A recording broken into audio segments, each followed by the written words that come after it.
낙원을 주신 십자가, 이런 제목으로 함께 은혜 나누기를 원하는데, 이번 특별 새벽 기도회 때 주제가 다 이루었다. 예수님이 십자가에서 마지막 돌아가시기 전에 다 이루었다, 그렇게 말씀하셨는데 뭘 다 이루셨을까요? 그걸 우리가 생각하는 한 주간이 되기를 원하는데, 특별히 예수님이 십자가에서 하신 7마디가 있습니다. 그걸 가상 7언이라 그러는데, 십자가에서 하신 7마디를 통해서 예수님이 십자가를 통해서 이루시고자 했던 것, 예수님이 십자가를 통해서 우리에게 주시고자 했던 것, 7가지, 그 7마디 속에서 우리가 그 답을 찾을 수가 있는데, 그래서 그 7가지를 우리가 매일 생각해 보기를 원하는데, 근데 새벽 예배가 5일밖에 안 되죠. 7일을 생각해야 되는데, 그래서 새벽에 5일, 오늘 금요일 저녁, 그래서 7번 이렇게 나누어서 함께 생각하기를 원합니다. 오늘 그 첫째 시간인데, 오늘 봉독해드린 말씀은 7마디 말씀 중에 두 번째 하신 말씀이죠. 43절, 예수께서 이르시되 내가 진실로 내게 이르노니 오늘 내가 나와 함께 어디에 이르겠다 그러죠? 낙원에 있으리라 하시니라. 이게 낙원은 천국을 가리킵니다. 예수님이 십자가에 못 박히실 때 2명의 강도가 함께 못 박혀 달리셨죠. 십자가의 처형 방법은 가장 극악무도한 죄수에게 내리는 가장 고통스러운 십자가의 방법입니다. 그래서 로마 시민권자는 절대 아무리 큰 죄를 지어도 십자가 처형으로는 처형하지 않습니다. 그래서 그만큼 이 십자가의 처형은 고통스럽고 잔인한 처형 방법. 그래서 죄를 지었어도 사형수 중에 가장 극악무도한, 정말 폐륜적인 죄를 지은 죄수에게 내리는 법정 최고형이죠. 근데 예수님이 그 십자가에 못 박혀 처형당하셨습니다. 예수님이 살인죄를 지은 적도 없죠. 남의 것을 훔친 적도 없고 남의 것을 빼앗은 적도 없으십니다. 당시 로마법에 걸릴 만한 아무런 죄가 없으셨어요. 당시 로마의 총독이었던 빌라도가 재판을 해봤지만 예수에게서 로마법에 저촉이 되는 아무런 죄도 발견하지 못했어요. 풀어주려고 했죠. 죄가 없으니까. 근데 유대인들이 하도 예수를 십자가에 못 박혀 죽이라 반란이 일어날까봐 로마 총독 빌라도는 정치적으로 예수에게 사형 언도를 내려서 이 2명의 극악무도한 사형수와 함께 십자가에 못 박혀 처형을 당하셨습니다. 이렇게 예수님이 처형을 당하신 이유는, 성경은 로마의 총독 빌라도가 밀란이 일어날까봐 정치적으로 예수에게 사형을 언도 내렸다, 그렇게 말하지 않고 성경은 우리의 죄 때문이라 그렇게 설명하고 있습니다. 우리 모두는 다 하나님 앞에 죄인들이죠. 지옥에 갈 수밖에 없는 가장 더럽고 추악한 죄인들입니다. 사실 예수님이 달리신 그 십자가에는 누가 달려야 하죠? 저와 여러분들이 우리의 죄값으로 인해 그 잔인한 십자가에 못 박혀 죽어 어디로 가야 되죠? 지옥에 떨어질 수밖에 없는 죄인들, 그게 저와 여러분들입니다. 우리의 죄는 아무 것으로도 씻을 수가 없습니다. 돈으로도 안 되고 착하고 선하게 살아도 안 되고 배슬로도 안 되고, 우리의 죄는 아무 것으로도 씻을 수가 없어요. 방법이 없어요. 유일한 방법이 뭡니까? 예수께서 우리 죄를 위하여 십자가에 대신 못 박혀 죽으시는 것 밖에는 길이 없고 방법이 없기 때문에 예수님이 우리 죄를 위하여 그렇게 십자가에서 죽으신 거죠. 어떤 스님이면서 교수님이신 분이 나와서 기독교와 불교의 구원관의 차이를 설명하는데, 이렇게 듣다 보니까 좀 일리가 있더라고요. 기독교의 구원관은 타력구원관이고 불교의 구원관은 자력구원관이다. 이게 무슨 말이냐면, 기독교는 모든 인간이 전적으로 부패하고 타락했어요. 우리 안에 어떤 선함도 없고 우리 안에 우리를 구원할 만한 어떤 능력도 없습니다. 내 스스로 나를 구원할 수 없으니 타력으로 누군가 외부에서 나를 구원해야만 구원받을 수 있는 구원관, 그걸 타력구원관이다 그래요. 우리 기독교의 구원관이죠. 불교는 정반대입니다. 자력구원관이죠. 불교는 우리 인간 안에 충분한 선함과 나 스스로 나를 구원할 수 있는 능력이 내 안에 있다라고 생각을 합니다. 그래서 그 교수가 그러더라고요. 진정한 불교인은 어떤 신이든지 그 앞에 엎드리는 종교가 아니라는 거예요. 왜요? 우리 안에 충분한 선함과 능력이 있는데 왜 다른 신 앞에 가서 엎드려 절하는가? 나 스스로 나를 구원해낼 수 있는 구원관, 그게 불교의 구원관입니다. 그럼 석가모니는 무엇인가? 석가모니는 여러분 신이 아닙니다. 생로병사의 비밀을 깨달은 유일한 사람이죠. 그래서 그 석가모니를 본받아 석가모니처럼 우리도 스스로 돌을 닦든지 고행을 통해 생로병사의 비밀을 깨달아 구원에 이르는 구원관, 그게 불교의 구원관, 자력구원관이죠. 나 스스로, 인간 스스로 충분히 나를 구원해낼 수 있고 우리 안에 충분한 선함과 능력이 있다라고 가르치는 종교죠. 그래서 불교는 어떤 신에게 가서든지 엎드려 비는 것은 잘못된 겁니다. 근데 여러분,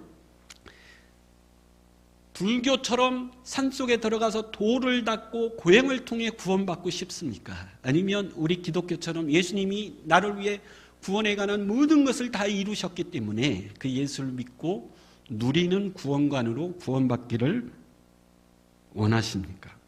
여러분, 어떻게 구원을 받겠습니까? 근데 우리는 이제 수천 년 동안 불교와 유교의 영향력 아래에 있어서 얼마든지 우리 안에 착함과 선함이 있고 우리 속에 인간의 능력이 있어서 내 스스로 나를 구원해낼 수 있다. 그래서 나의 의로움과 나의 선함을 자랑하고픈 욕망이 우리 안에 뿌리 깊이 박혀 있습니다. 그래서 우리가 예수를 믿는다라고 하지만 예수를 믿으면서도 자꾸 뭐 하고 싶은 거죠? 나의 선함과 나의 의로움을 자꾸 뭐 하고 싶은 욕망이 있습니까? 자랑하고 싶은 욕망이 있습니다. 근데 성령은 뭐라 그러죠? 아니라는 거죠. 우리 모두는 다 하나님 앞에 죽을 수밖에 없는 뭐에 불과하다라는 거죠?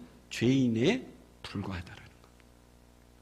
불교는 극악무도한 죄를 지으면 구원받을 방법이 없습니다. 그 극악무도한 죄를 벗어낼 수 있는 어마어마한 고행과 선행을 쌓지 않는 이상 구원은 불가능하죠.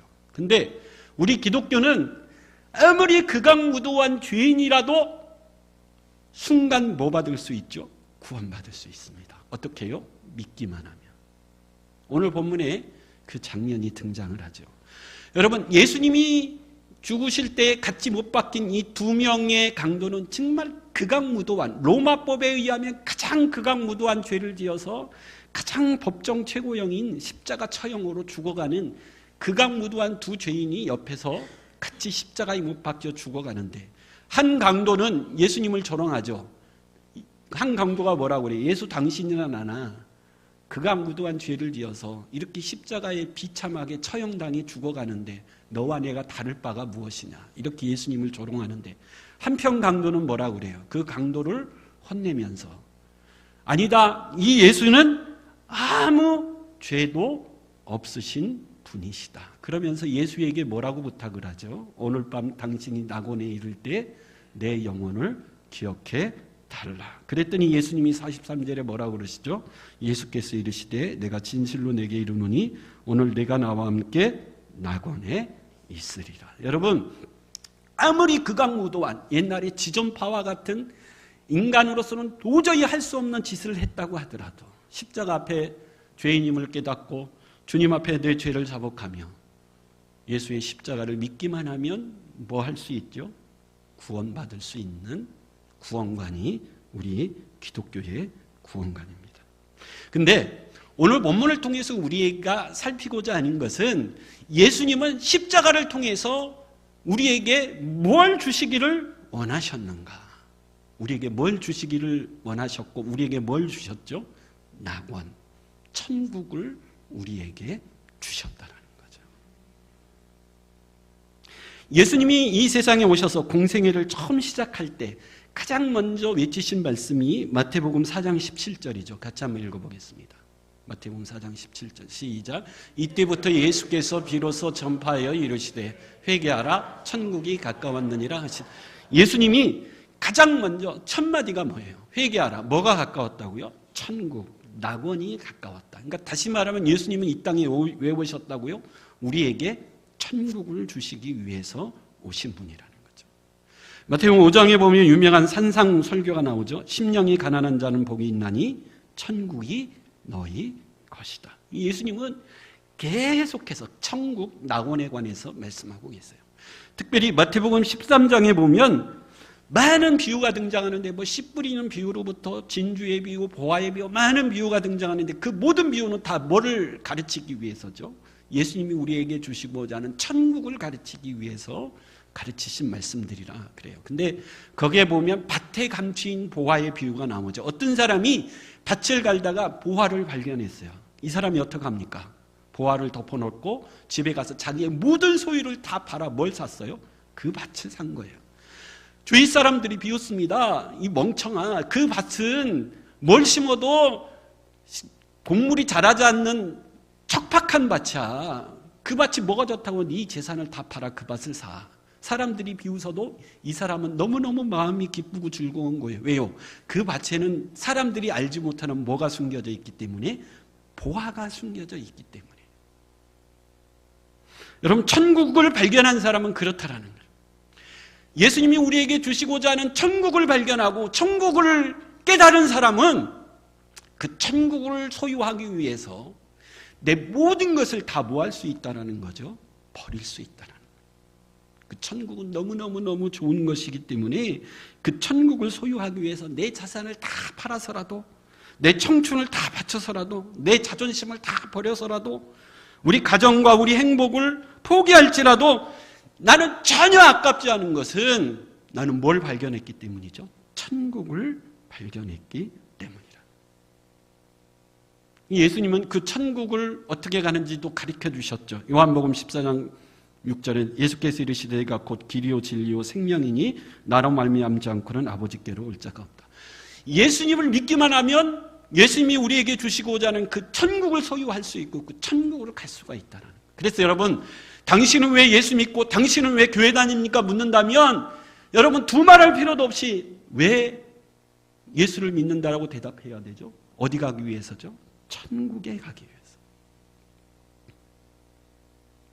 여러분, 예수님을 따르는 수많은 사람들이 있었습니다. 요한복음 6장에 보면 오병이의 기적을 통해서 예수님을 따르는 수많은 배고픈 영혼들에게 양식을 먹여주시니까 다 배불리 먹고도 남았어요. 그러니까 구름 같은 군중들이 예수님을 계속해서 따릅니다. 왜요? 예수님이 주시는 떡으로 계속해서 뭐 하고 싶은 거죠? 배부른 인생이 되고 싶은 거예요. 근데 요한복음 6장에 보면 예수님이 갑자기 내가 너희에게 주고자 하는 것은 육신의 양식, 육신의 떡이 아니라 생명의 떡, 영혼의 양식을 너희에게 주고 싶다. 그랬더니 사람들이 예수가 이게 무슨 말을 하는 거야? 우리는 당신을 따르는 이유는 딴 거 필요 없어. 배고픈 우리에게 배부르게 먹여주어. 그러려고 당신을 따르는 거야. 그런데 무슨 영혼의 양식, 생명의 떡, 영생? 야, 우린 그런 거 필요 없어. 그리고 사람들이 다 뭐 했다 그러죠? 떠났다 그래요. 예수를 버리고 떠나버렸어요. 그 모습을 보고 예수님이 요한복음 6장이 제자들을 보고 물어보시죠.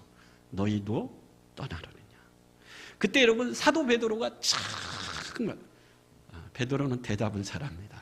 사도 베드로가 한 참 위대한 대답이 있죠. 요한복음 6장 68절 한번 읽어볼까요?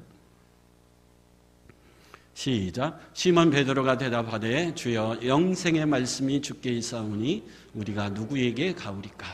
제자들은 우리가 예수님 당신을 따르는 이유는 뭘 위해 따른다고요? 육신의 양식이 아니라 영생의 말씀. 당신이 그렇게 우리에게 주시고자 하는 천국을 소유하기 위해서 당신을 따르나이다. 너무너무 멋진 대답을 한 거죠. 여러분, 왜 여러분 이 시간 예수 믿고 왜 교회 다니고 열심히 하나님 앞에 예배합니까? 여러분, 세상의 배부름과 세상의 만족과 육신의 양식을 위해 따른다면 언젠가는 여러분 실망하게 되어 있습니다. 왜요? 물론 우리에게 하나님이 축복과 형통함을 약속하셨습니다. 천대까지 복을 주시겠다고 약속하셨어요. 근데 우리 주님이 우리에게 진정으로 주시고자 하는 것은 육신의 양식이 아니라 영혼의 양식이에요. 천국을 우리에게 주시고자 하는 것이 주님이 진정으로 우리에게 주시고자 하는 것이다. 그래서 여러분, 예수님을 따르는데 아직도 천국을 발견하지 못했다면 천국을 발견하게 해주시고 천국의 소망을 갖게 하여 주시옵소서. 여러분, 이 일의 가장 본이 되는 사람이 사도 바울입니다. 밭에 감추인 보화처럼 밭에 감추인 보화를 발견해서 돌아가서 내 모든 것을 다 팔아 그 소유를 샀던 대표적인 사람이 사도 바울입니다. 이 사도 바울의 고백을 한번 들어볼까요? 고린도후서 12장 1절에서 4절 한번 읽어보겠습니다.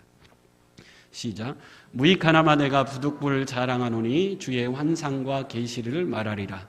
내가 그리스도 안에 있는 한 사람을 아노니 그는 14년 전에 셋째 하늘에 이끌려간 자라. 그가 몸 안에 있었는지 몸 밖에 있었는지 나도 모르거니와 하나님은 아시느니라. 내가 이런 사람을 아노니 그가 몸 안에 있었는지 몸 밖에 있었는지 나는 모르거니와 하나님은 아시느니라.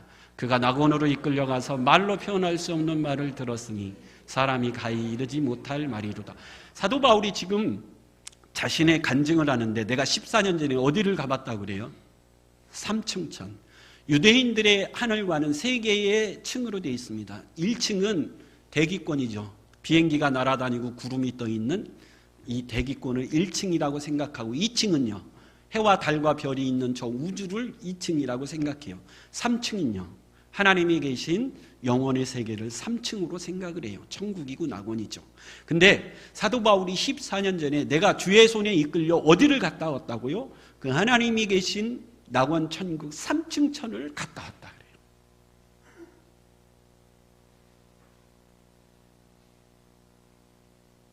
근데 여러분, 내가 부득불 말한다 그래요. 왜 부득불 말한다고 그랬을까요? 14년 동안 내가 비밀스럽게 이 체험을 내 마음속에 간직하고 살아왔는데 부득불 말한다. 부득불 말한다라는 게 뭐죠? 주저주저 하다가 머뭇머뭇하다가 소심하게 말한다는 거예요. 뭔가 말은 해야 되는데 좀 꺼려진다 그래요. 왜요? 지금까지 사도 바울이 살아온 삶의 스타일과 안 맞기 때문에 그래요. 잘못 이것을 얘기했다가는 내 뭐가 될 수 있기 때문에, 자랑이 될 수 있기 때문에 바울이 정말 조심하고 머뭇하다가 이거 해야 돼 말아야 돼. 내가 14년 동안 아무 얘기도 안 했는데 정말 이거 해야 되나? 잘못하면 내 자랑이 될 수 있을 텐데. 그래서 뭐 한다고요? 부득불 내가 얘기한다 그래요. 여러분 3층 천에 갔다 왔는데 내가 몸 안에 있었는지 몸 밖에 있었는지 내 영혼이 갔다 왔는지 내 몸도 갔다 왔는지 모르겠다고. 왜요? 내가 보고 온 그 3층 천 천국이 너무 황홀하고 아름다웠어. 그 황홀함에 취해서 내 몸이 갔는지 내 몸이 안 갔는지 모를 정도로 그 낙원 천국 3층 천, 하나님이 계신 곳은 너무 뭐한 곳이다라는 거죠? 황홀한 곳이다라는 거예요. 그래서 바울이 더 놀라운 신비한 체험을 한 거예요. 이걸 몇 년 전에 했다고요? 14년 전에. 여러분, 이 고린도 후서를 쓸 때 바울의 나이가 50세입니다. 14년 전이면 몇 세죠? 36인데. 사도 바울이 다메섹에서 예수를 만났을 때가 30세입니다. 정확히 30세고 다메섹에서 예수를 만나고 아라비아 사막으로 가서 3년 동안 기도하고 묵상하고 준비를 했죠. 근데 3년이 지났는데 아무도 바울을 찾아오는 사람이 없습니다. 예수님이 너를 이방의 사도로 부르다 그러는데 3년 동안 사막에서 훈련받았으면 이제 가라 그래야 되는데 아무런 소식이 없어요. 그래서 고향 다소로 가서 8년을 더 침묵하며 외로이 지냅니다. 또한 몇 년을 지내는 거죠? 11년을 외롭게. 여러분, 외롭다라는 것은 가장 좋은 순간이기도 합니다. 누구를 만날 수 있는, 하나님을 만날 수 있는, 하나님과 1대1로 독대할 수 있는 가장 좋은 시간이 외로운 시간이에요. 그래서 하나님이 모세를 훈련하실 때에도 광야로 보내서 40년 동안 광야에서 홀로 외로이 누구와 묵상하며 하나님과 묵상하며 영적 기초를 든든히 쌓을 수 있는 시간을 허락하신 거죠. 다윗도 마찬가지죠. 10년이 넘는 세월을 광야로 도망다니면서 하나님과 영적 교제하며 1대1로 하나님과 독대하며 영적 기초로 예수로 자신을 충만히 채우는 시간을 가진 거예요. 사도 바울도 11년 가까운 세월을 외롭지만 홀로, 그렇지만 하나님과 1대1로 만날 수 있는 가장 좋은 시간이었기 때문에 영적 기초를 세우고 자신의 모든 것을 배설물로 버리고 예수로 충만히 채우는 시간을 가진 건데, 거의 그 기간이 끝날 무렵에 사도 바울에게 삼층천, 천국을 보고 오는 황홀한 체험을 하게 한 거예요. 근데 이 체험을 했으면 저 같으면 이게 힘이 근질근질해서 내가 천국을 보고 왔는데 이거 말해야 되는데, 근데 사도 바울은 14년 동안 침묵했다. 아무 얘기도 안 했다. 마음속에 홀로 비밀스럽게 간직해 두었다 그래요. 근데 14년 만에 이 이야기를 하는 이유가 뭘까요? 11장 마지막 절에 이 이야기를 하고 12장 1절에 이 천국에 갔다 왔다는 얘기를 하는 거예요. 그럼 11장 마지막에 바울이 뭔 얘기를 했을까요? 우리 11장 23절에서 28절 하면 거예요. 시작. 그들이 그리스도의 일꾼이냐 정신없는 말을 하거니와 나는 더욱 그러하도다. 내가 수고를 넘치도록 하고 옥에 갇히기도 더 많이 하고 매도 수없이 맞고 여러 번 죽을 뻔하였으니 유대인들에게 40에서 하나 감한 매를 5번 맞았으며 3번 태장으로 맞고 1번 돌로 맞고 3번 파산하고 일주야를 깊은 바다에서 지냈으며 여러 번 여행하면서 강의 위험과 강도의 위험과 동족의 위험과 이방인의 위험과 신의 위험과 광야의 위험과 바다의 위험과 거짓 형제주의 위험을 또 수고하고 했으며 여러 번 차지 못하고 줄이며 목마르고 여러 번 굶고 춥고 헐벌었노라. 이 외의 일은 고사하고 아직도 날 속에 놀리는 있으니 곧 모든 교회를 위하여 염려. 여러분 바울이 1, 2, 3차 복음을 전하는 동안 얼마나 극심한 고통을 당했는가를 고백하는 장면이에요. 한 번도 아니고 뭐죠? 여러 번. 육신의 고통, 마음의 고통, 별별 고통을 다 당했다라는 거예요. 보통 사람 같으면 포기해도 벌써 포기했을 겁니다. 11장 마지막 절에 바울이 이 고백을 하고 12장 1절에 내가 천국에 갔다 왔다라는 간증을 합니다. 두 말씀을 연결시켜 보면 뭐죠? 내가 여러 번 태장을 맞고 고난을 당하고 헐벗고 춥고 굶주리고 매맞고 강의 위험과 동족의 위험과 또 교회를 염려하는 마음, 이 모든 고난과 환난과 염려와 근심과 걱정 가운데 결국 바울은 뭐 했죠? 승리했습니다. 나의 달려갈 길과 내가 싸울 싸움을 다 마쳤으니 이제 승리의 면류관이 내게 예비되었다. 여러분 바울이 이 극심한 고난과 역경과 환난과 말할 수 없는 수많은 그 아픔을 견뎌낼 수 있는 이유가 뭐라고요? 내 안에 뭐가 있기 때문에요? 천국이 있기 때문에 그렇다라는 거예요. 내 안에 천국에 대한 낙원에 대한 소망이 있기 때문에 그렇다라는 거예요. 내가 천국을 예수님이 왜 11년간의 훈련기간 막바지에 천국의 환상을 보여주셨냐면 바울로 하여금 이 천국의 소망, 천국의 아름다움이 얼마나 크고 놀랍고 황홀한 것인지, 여러분 그 천국의 축복은 이 세상의 어떤 고난과도 비교할 수 없다라는, 앞에 얘기했죠. 밭에 감추인 보화를 발견한 사람은 집에 가서 내 가진 모든 것을 다 팔아서 그 밭을 뭐 하는 거예요? 사는 거예요. 바울은 천국을 보고 왔습니다. 천국이 얼마나 아름답고 좋은 곳인지 바울은 그 비밀을 마음속에 간직하며 어떠한 고난과 역경과 환난과 배고픔과 추위와 생명의 위협이 있을지라도 그 모든 것을 넉넉히 이겨낼 수 있었던 이유는 내 안에 뭐가 있기 때문이죠? 천국이 있기 때문에 그렇다. 천국의 소망이 있기 때문에 그렇다라는 거예요. 우리 빌립보서 3장 2절 한번 읽어볼까요? 빌립보서 시작.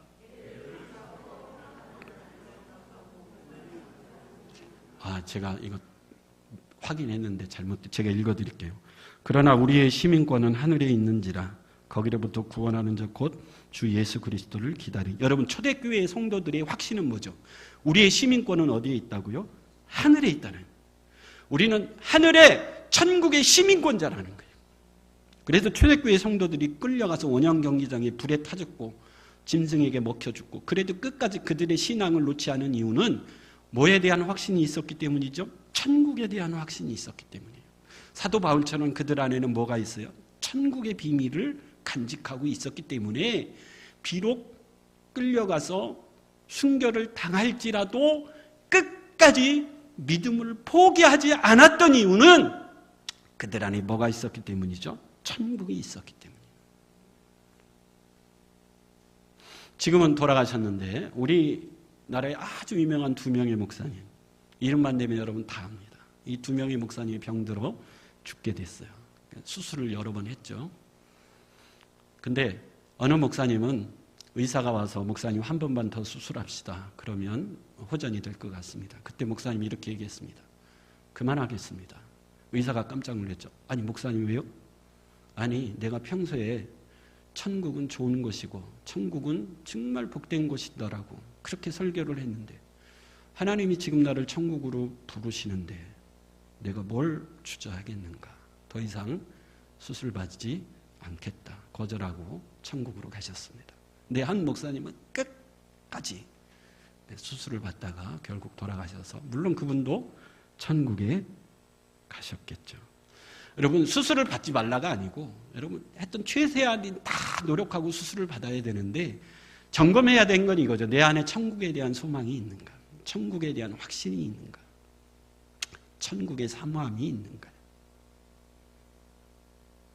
여러분 죽음의 공포도 넉넉히 이길 수 있는 유일한 소망은 천국의 소망인 줄 믿습니다. 어느 권사님이 울부짖으며 간증한 얘기. 내 아들이 고3이 됐을 때 아들아 1년 동안 교회 나가지 말고 공부해라. 그리고 대학에 들어가면 교회를 다시 다녀라. 아들이 아닙니다 어머니 나는 계속 교회를 다니겠습니다. 어머니 권사님 아니다. 열심히 1년 동안 공부하고 대학에 들어가서 다녀라. 그래서 아들이 열심히 공부를 해서 우리나라 최고의 대학에 들어갔습니다. 권사님이 아들한테 야 이제는 교회를 다녀야지. 그때 아들이 뭐라고 그러죠? 나는 어머니가 믿는 그런 하나님은 안 믿겠습니다. 내가 필요할 때는 믿고 필요 없으면 안 믿는 그런 하나님은 믿고 싶지 않습니다. 그래서 지금까지 교회를 안 다니는데 그 권사님의 울부짖음이 뭐죠? 내가 아들을 어디 보냈다고요? 지옥 보내고 있다. 여러분 우리 인생을 돌아보면 나이 60이 되고 나이 70이 되고 나이 80이 돼서 내가 살아온 인생을 한번 돌아보면 20대에 청운의 푸른 꿈을 안고 내가 고향을 떠나면서 큰 꿈을 안고 살아왔지만 나이 60이 되고 70이 되고 80이 돼서 내 살아온 인생을 돌아보니 무슨 마음이 듭니까 여러분? 솔로몬은 고백했죠. 헛되고 헛되니 모든 것이 헛되다. 왜 그렇죠? 막상 죽을 때가 되니 모든 것이 뭐하다고요? 헛되다. 내가 이 나라를 아름답게 세웠습니까? 내가 사랑하는 자녀를 아름답게 키웠습니까? 행복한 가정을 만들었습니까? 잘한 것인데. 근데 내가 막상 죽을 때가 돼서 내 삶을 돌아보니 여러분 뭐가 남겠습니까? 그런 것이 우리를 천국으로 인도하는 것이 결코 아니라는 거예요. 그래서 솔로몬이 가장 지혜로운 인생은 우리 인생에 뭐가 있는 것은 아는 인생이죠. 끝이 있는 인생. 죽음이 있다라는 것을 깨닫고 그 죽음을 준비하는 인생이 가장 뭐한 인생이라고요? 지혜로운 인생이라는 거예요. 여러분 사도 바울은 내가 받았던 그 극심한 고난을 이길 수 있는 가장 강력한 힘은 뭐였다라는 거죠? 천국의 소망이었다. 예수님은 십자가를 통해서 그 천국을 우리에게 주시기를 원하셨고 그 예수를 믿는 자마다 천국의 소망이 우리 가운데 임하게 될 줄 믿습니다. 세상이 모르는 나만 아는 하나님이 보여주신 이 비밀, 이 황홀한 영적 비밀을 가지고 여러분들도 바울처럼 어떤 고난도 넉넉히 이겨내기를 바랍니다. 가장 좋은 비밀은 천국의 비밀입니다. 낙원의 비밀, 천국에 대한 확신입니다. 여러분 금방 시간이 갑니다. 영원할 것 같지만 아닙니다. 반드시 어느 때가 되면 우리 인생의 마침표를 찍어야 될 때가 반드시 옵니다. 여러분 그때 우리가 붙들어야 될 유일한 소망은 하나밖에 없어요. 예수의 이름을 붙드는 겁니다. 예수님이 나를 위해 예비하신 천국의 확신과 소망을 갖는 것만큼 아름다운 축복이 없습니다. 그래서 여러분 주님이 언젠가 우리를 부르실 때 나는 이제 천국에 간다라는 확신을 가지고 아멘 할렐루야 하며 주님 품에 안길 수 있는 저와 여러분들의 생이 될 수 있길 간절히 축원합니다.